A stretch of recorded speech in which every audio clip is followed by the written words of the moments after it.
Hello guys! Welcome back to my YouTube channel. For today's video, paano natin ito maiiwasan? Ito, every time na may mag-send sa atin ng photos or videos, may nakalagay na use data to view photo. Kasi photo po ito.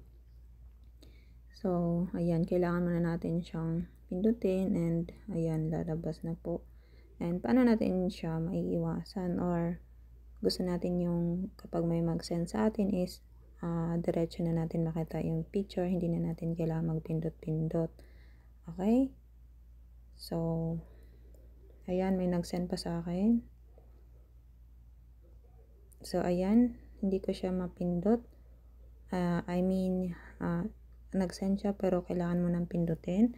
Okay? So, ang gawin natin, para diretso na po natin yan makita, pumunta tayo sa settings ng Messenger.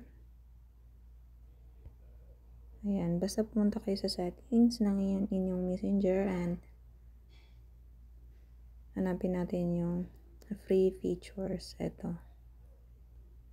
Then, i-on natin yung automatic downloads. Ayan, then balik na tayo.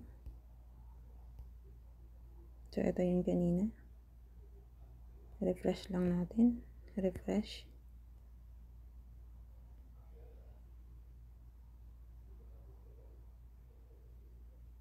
Oh, ayan na siya guys.